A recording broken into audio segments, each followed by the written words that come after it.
Good morning, good afternoon, and good evening, wherever and whenever you are listening. This is We Are the One, Lincolnshire FA's official grassroots football podcast, where we speak to the amazing volunteers who make football happen in our area. This week, we're joined by Club Secretaries Matt Drury of Hykeham Tigers and John Anderson of Friendship FC to talk about their roles, making football happen for their clubs in their communities, and how their roles vary from the youth game to the open age adults game. Enjoy. Yes, Matt, we'll start with you then. So what's your story? How did you initially get into grassroots football and how long have you been doing that for? Okay, I played grassroots football for many years, not at a high level, mainly pub teams and the rest of it, until I was about 32, 33. I had quite a long sort of break, never really considered coaching, but then my children started playing at the Arboretum at a free session there. Sort of quite liked getting involved a little bit, cleared my DBS checks and the rest of it.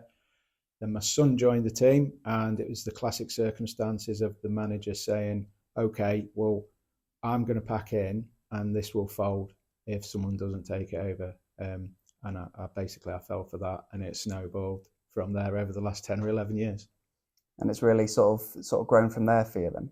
Yeah, you could say that. Yeah, it's. I now do it for a paid job as well outside of Hykeham Tigers. So I work for Lincoln City as well. So, which I don't think would have happened had I not got involved in grassroots football. So, between my paid job and my voluntary job with Hykeham Tigers, it's sort of basically taken over my life. Fantastic. And yourself, John. So what's your story, and how did you get into the game? So obviously played football from a young age, and played all the way through, and then became a teacher, and so I was coaching teams at school, so doing coaching badges through that way, and still playing Sunday morning football, and carried on doing that, and then my son started to play football, and so it was kind of an obvious choice to kind of be a coach for his team, and was doing that, and then also kind of still playing on the Sunday morning, and the team needing a secretary, and it's like, oh, you're a teacher, John, you're good with paperwork. you can do that. So, and kind of got in through that way, and then stopped playing myself, but kind of still wanted to keep on that contact with adult football, and carried on being a secretary and doing whatever I can to kind of help my team and just be involved in football in whatever way it can be. Fantastic. And you obviously mentioned that through your job as a teacher, and that you would sort of tongue in cheek, you've got experience with paperwork. Yeah. Do you think it's important for clubs, whether it be sort of in adult open age football or youth settings, if a club is needing sort of people behind the scenes and volunteers to help make that happen? Do you think it's important for clubs to try and sort of lean on people's sort of expertise or their role, and how they can sort of fit that into benefiting the club and obviously those who are involved with it? I think you want, first and foremost, you need volunteers, and all of them will have strengths in lots of, in different areas and that. But if you've got people and think, you'd be good at doing this, or then you kind of talk to them about doing that. But I think, most people can learn how to do something, and you learn on the job. And if you've got kind of football in your blood, you'll do whatever you can to be involved and to do things. And a lot of with leagues, Sunday morning leagues and stuff, and with the FA and that, and Links FA, you've got people who can help you as well. I think that's really important. I think that's there's a lot more help than there used to be now. I think it's kind of it was before you just kind of got on and did it, but now there's a lot more people you can reach out to say, how do I do this or how do I do that? So I think it's the help, if you're not quite sure, as long as you're willing to, put in some time and effort, you can do whichever role you need to do. Fantastic. And what do you enjoy about being an active volunteer in football? What impact does that have on you? Why do you do what you do? I think first and foremost, because you love football. You've grown up playing football, playground and all that stuff and whatever, and you want to do it. But I think it's that. I think when you've stopped playing, I think it's that sense of belonging to something that's really important. That you're still keeping contact, with the players who play, and you still get that feeling of you're wanting your team to win, and to watch good football and to just be part of making something happen. I think and everybody I think should feel like that. From your players to your referees to everybody, you're doing something that means that people can play football. And that's that just gives and it's good, and the camaraderie between you and the players and everything like that. It's a good a break from different aspects of work and things like that. It just a feeling of belonging and doing something. I think. Yeah. Okay. And what about yourself, Matt? What do you enjoy about being an active volunteer, and what does that do for you? I've for a long time said it's the most rewarding experience I've had. It's a little bit difficult to describe the buzz you get. Certainly from working with, say, children longer term, where they may struggle initially, and this is a big part of the ethos of our club, is that it's a longer term developmental view. So it's not all about instant results. It's not about being the best. And when you see a child, for instance, who is really struggling with something, so whether it would be a specific skill or even the all-round game, but then, within a few months, or even if it's a couple of years, that they develop and improve in their confidence, in their football ability, all round. I think children can learn so many life skills through football as the conduit. I get a huge buzz from that, and I ever since I got into it, it's one of the main reasons why I love to see children develop confidence through football. Fantastic. And you obviously mentioned sort of a key word in there of the ethos of the club, and that obviously leads into the culture at a club. So what is Hykeham Tigers? What is the club's culture, and how do you have an involvement within your role of creating that culture? So the club was formed in 2005, which was before my time. I came on board at about 2015. They have the whole ethos is football for all. So basically that means football for all abilities. So if a child is part of a squad and turns up at a match, they will get half a game. So that's a policy that is expected. And so otherwise, how can a child develop if they're not given time on a football pitch? They can practice all they like in the garden or whatever, or over the park, but unless they get actual match experience. So that's a key component of our whole ethos.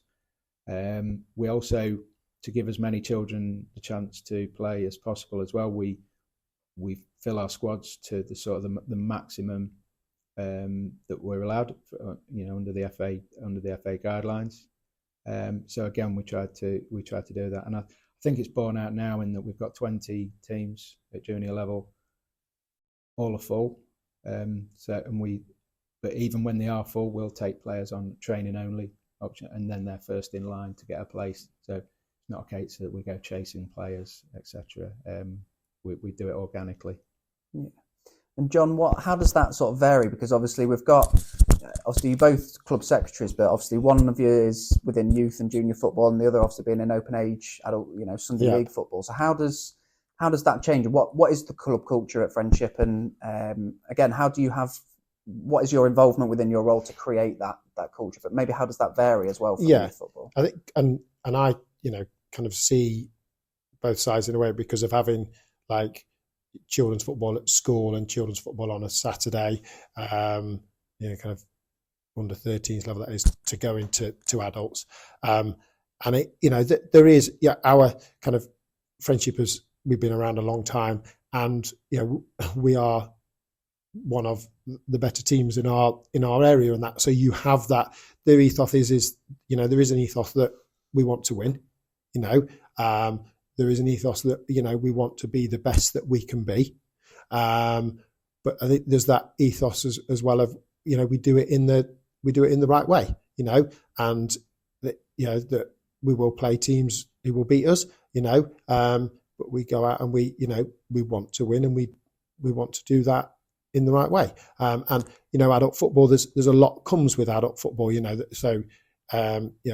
People's jobs and things like that. And commitments that maybe slightly different to children's commitments and things. You've got to balance that to do with are you going to have these players all season? Are you going to have them turning up on time and things? And you've got young men who have an awful lot that they do, and you've got to keep them engaged and keep them coming.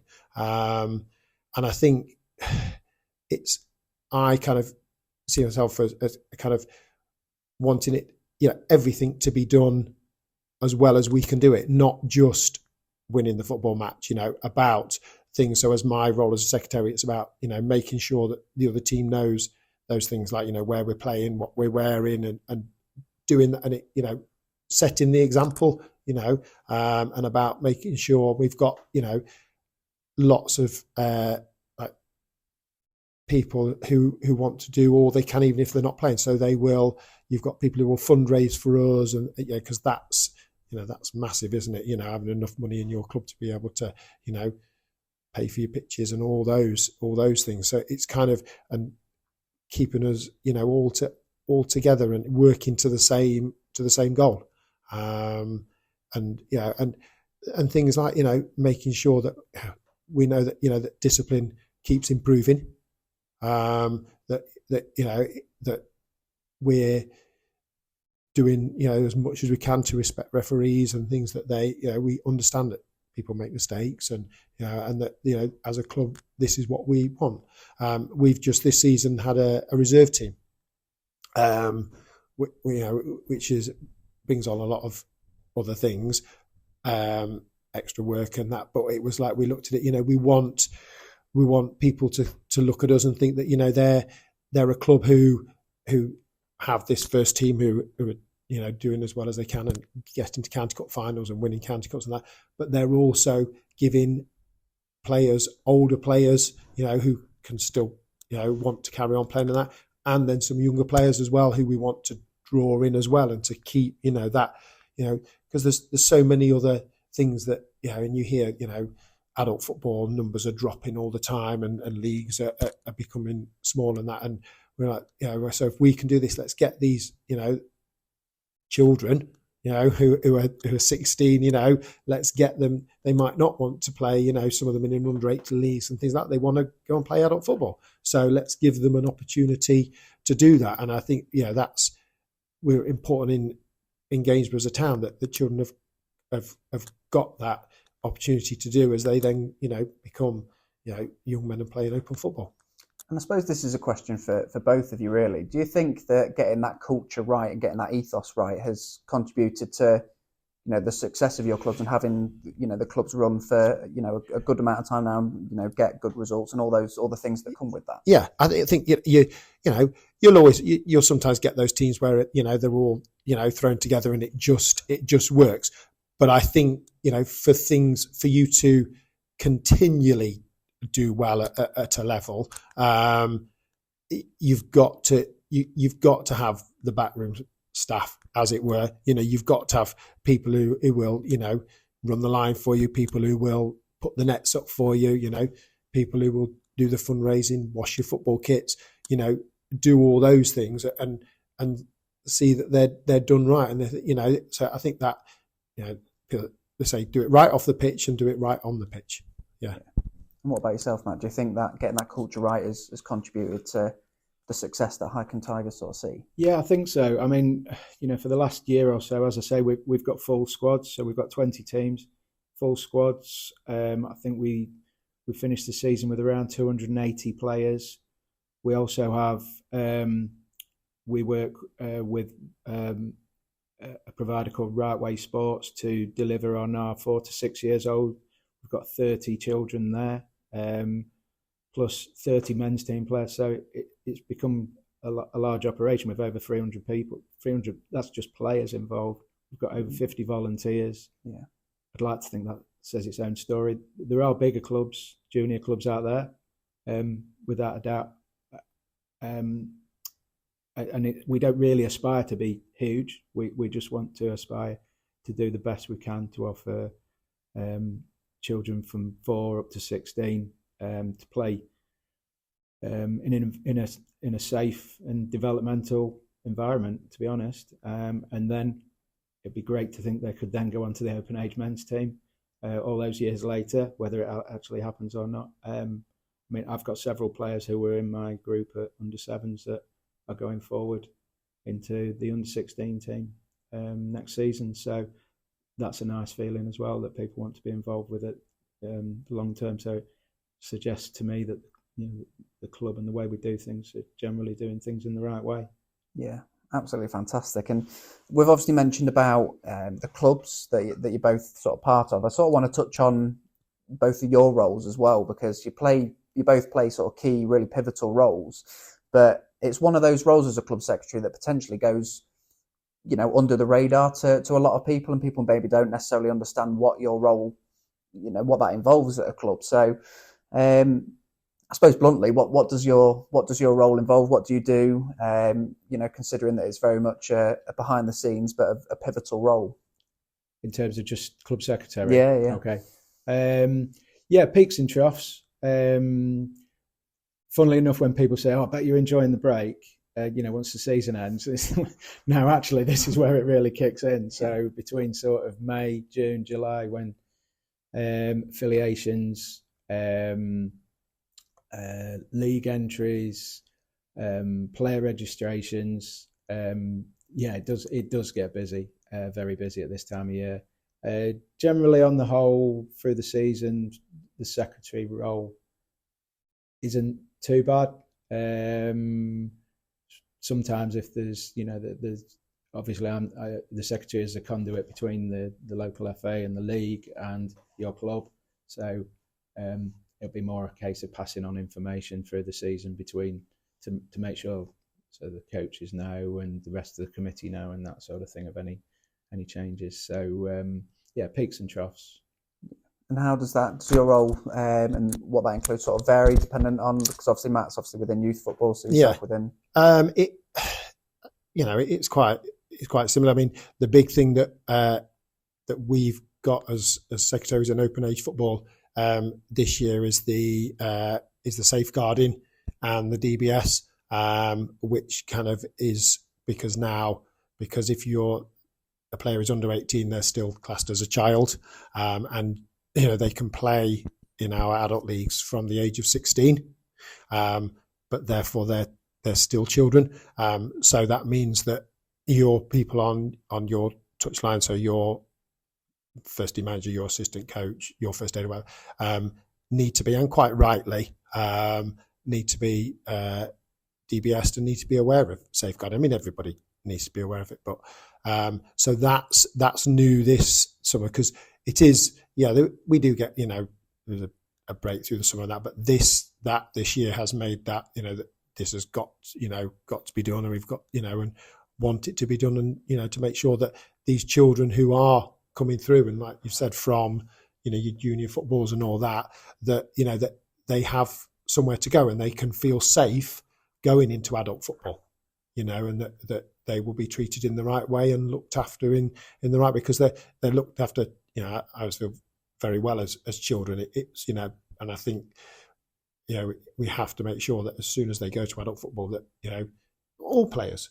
but children especially are looked after really well. But it's that kind of, it's making sure, that, fixtures are looked at, and and in putting your scores and your team sheets and all of those that those bits are done. I think as a team secretary, you can be as involved kind of on match day and things, and as much as you like, and that because you see your team when you can and see what they're doing, that, but you can also, you realise that that valuable job of making sure you input scores and teach that's you're there to do that, and to make sure that's done. And and I kind of at an adult level is field questions from the manager, how many have we got signed on, who's eligible for this cup, and kind of that thing on that Saturday night, can they play? You're asking me on a Saturday night, kind of, and things, and I know kind of, and people do dual roles and more than one role and stuff and whatever. So, and the treasure, I do a bit of the treasurer stuff as well. It's like make sure they paid their subs and and dealing with all sorts, and yellow cards and red cards and whatever, and right, who got red, why, and all this, and don't do it again, and how much is it going to cost? Yeah, well, that's your, and dealing with that. Can the club play? No, you've got it. You have to pay for it yourself. So and just kind of making sure that you do everything as well as you can, and just enjoy that football and being there for your team, and kind of working with the league on things, and I think because you sometimes get where players think, oh, the league are telling us to do this, and you kind of have to just talk to the league about what your club think, but take that back to your club and say, they're doing this because of this, and that's why we're doing it.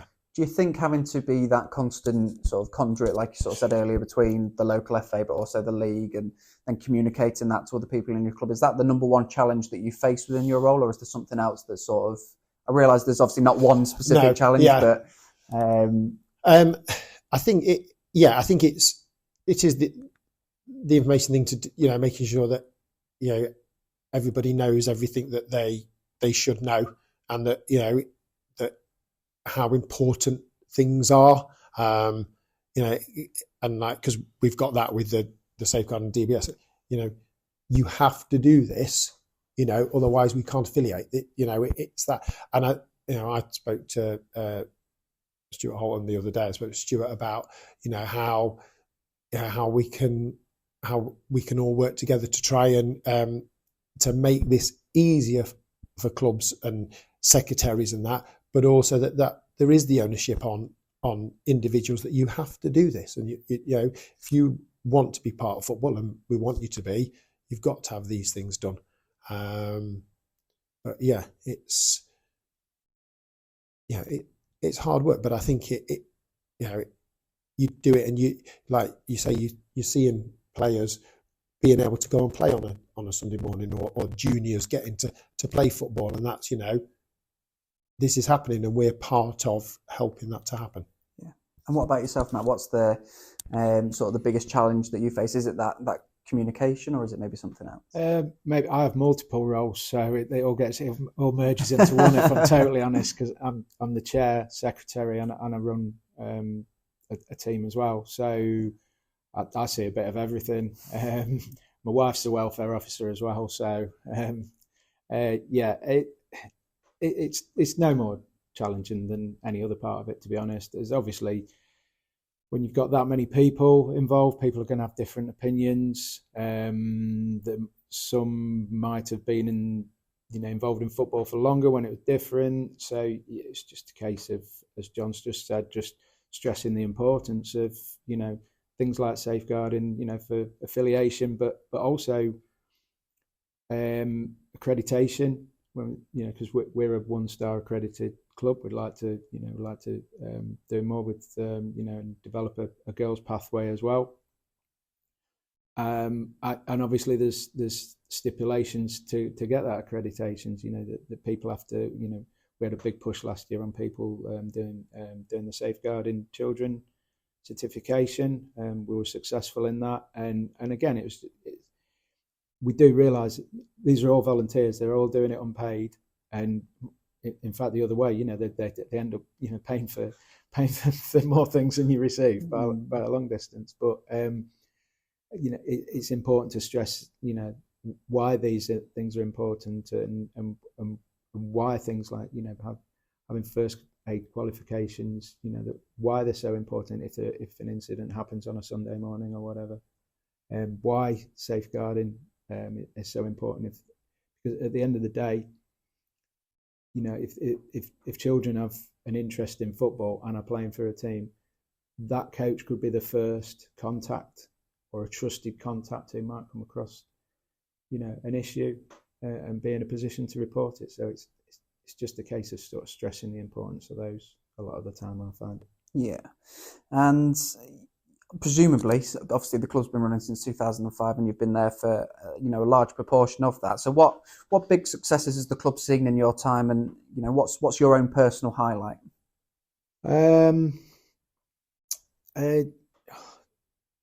Lots, to be honest. Really little things that people wouldn't consider. I mean, it sounds funny, but if I bump into a player that I haven't seen for a couple of years and they say hello to me in Tesco or something, I think, oh, that's great. I can't believe they remember, an old man like me.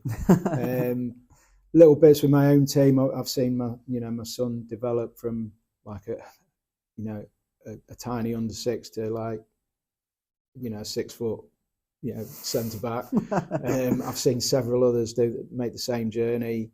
We've won a couple of tournaments along the way. We've developed as a team. We're not always successful. We've had a few promotions, a few relegations, several things. And I mean, even last week it was really nice in that we won the Midlinks Club of the Year award, which was a complete surprise. Just went along to the AGM thinking it'd be the usual, these are the rule changes, etc., etc. Yeah. And then they read our name out, so that was a complete surprise. And what was really nice as well was the following 2 nights were our presentation evenings, so we was able to go along to those, like do a trophy lift, which I'm not used to doing trophy lift.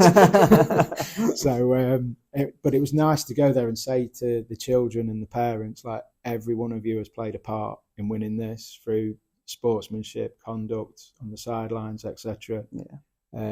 So I have to say that I'm still buzzing about that. That was a really nice moment last week. So, but yeah, there's been so many moments. Fantastic. Well, congratulations on the club award. Yeah, I know it sounds like cheesy sentiment, but it's a massive team effort. Well, it's a fantastic achievement by, as you've sort of touched on, by people who are volunteers putting in, basically working a full-time job without being paid for it. That's effectively what having such a big role in grassroots football is, isn't it? Yeah. Oh, 100%. And it takes a lot of people to make it work. But if you can get everybody pulling in the right direction, it shows what can happen. Yeah. And John, obviously, you've Friendship have seen a lot of success, obviously in your time as well. What's a personal highlight for yourself? I think you go to what you kind of see as a low point to have, and kind of the low point.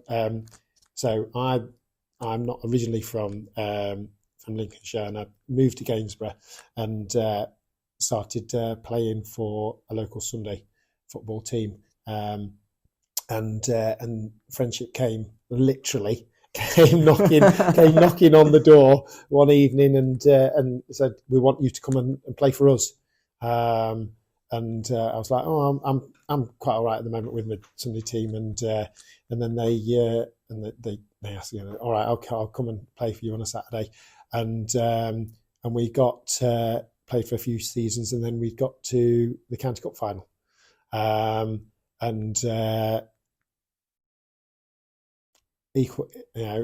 draw at full time, extra time, and it went to penalties, and I missed my penalty, and we were played on Gainsborough Trinity's ground, so it was all the locals, and I missed mine and devastated, and that, and you just you get up and you carry on, and then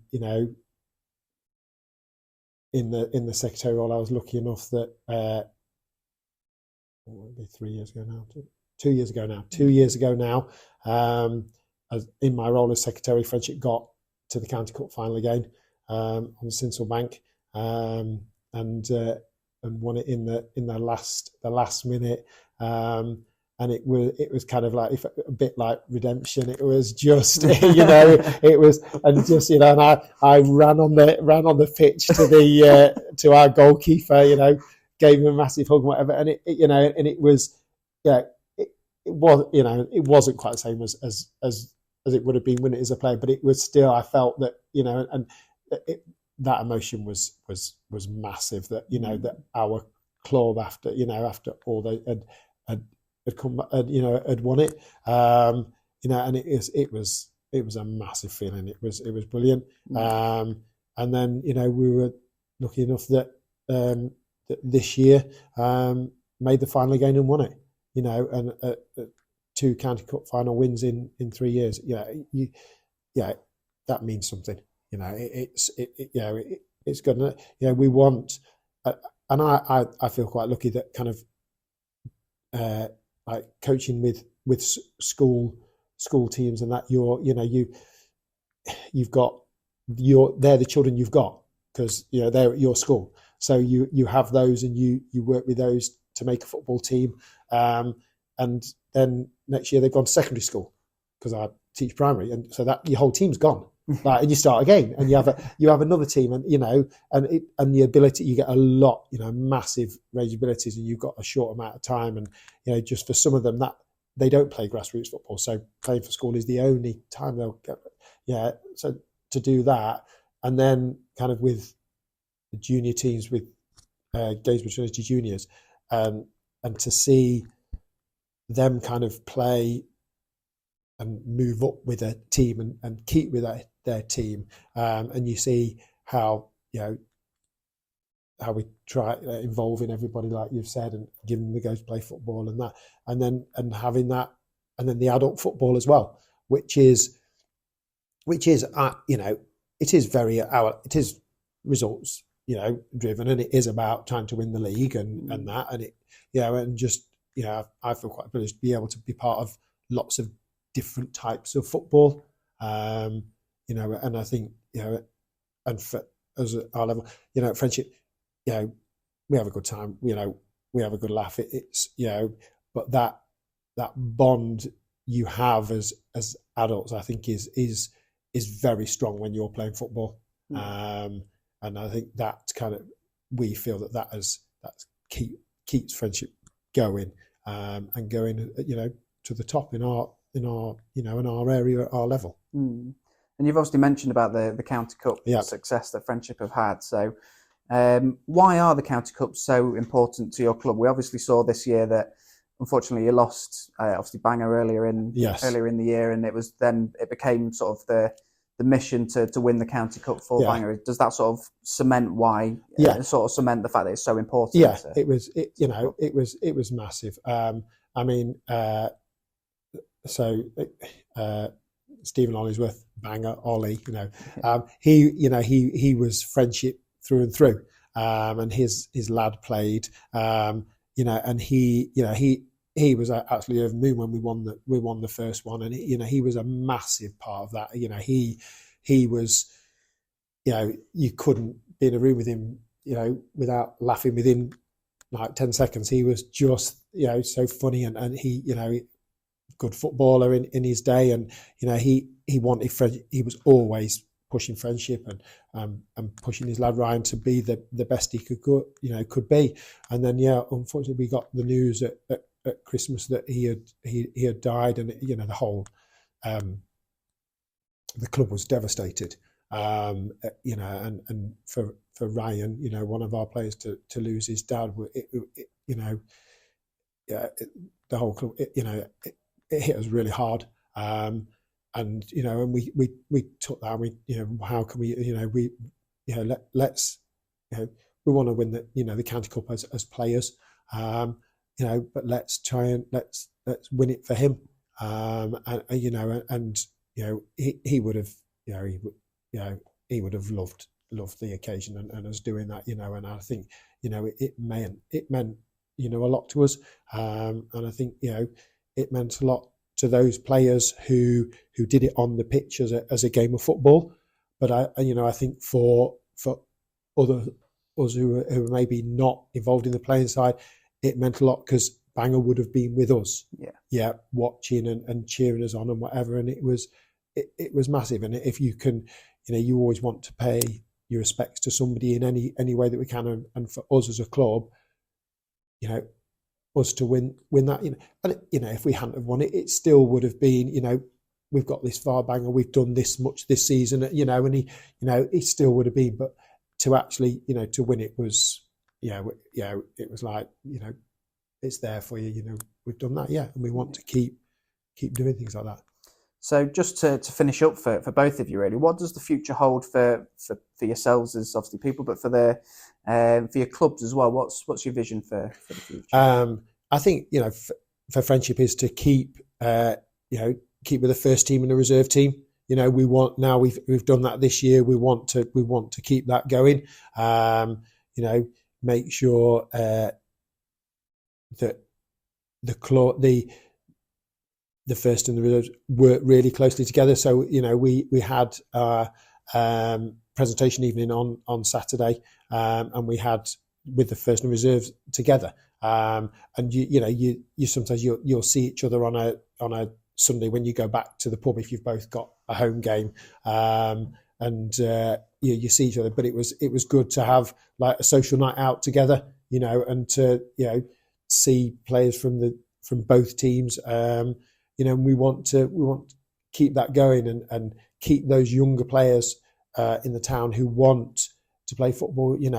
Come and play for us. Come and start with the reserves if need be. And if you're good enough, you'll come straight to the first. And because it's not. I think sometimes you've got to play for the reserves, but we're like, no, if you're good enough, you'll play there. And but we want football at your level for you to do the best you can and enjoy it. And if that can go through the reserves and the first team, that's what we want to happen.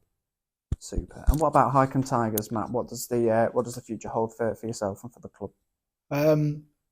In terms of myself, my son is approaching what's likely to be his last year in youth football, so that will present me with a bit of a problem.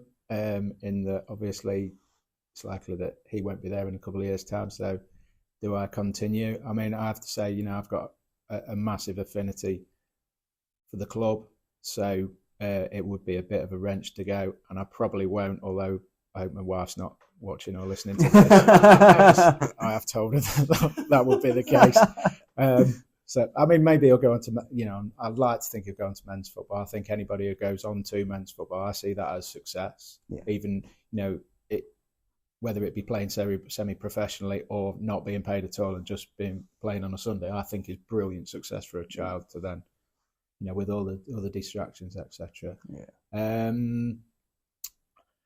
We're sort of outgrowing a venue as a club, so that's a challenge in an area where there isn't a massive amount of land. It's not like you can just say, "Oh, we'll have that bit of land." It's just not possible. So that is a challenge to us because we're up pretty much to capacity in terms of venue at the moment.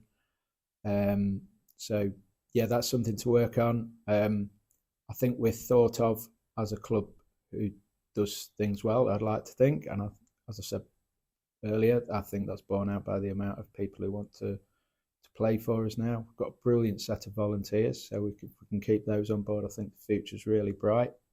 We've had teams win their leagues this year.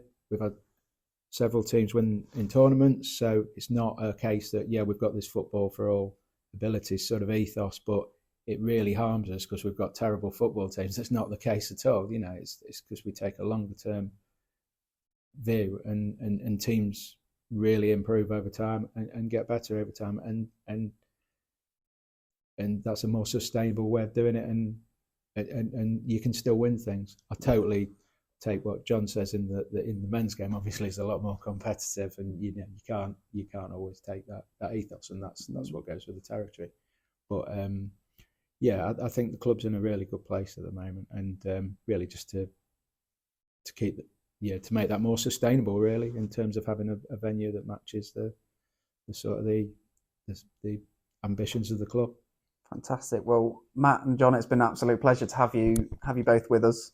It's been fantastic to obviously hear about Hykeham and Friendship, and obviously the roles that you've played in their growth and their development, and hopefully the future is bright for both of you and the club. So thank you very much for joining us. Thank you, Zack.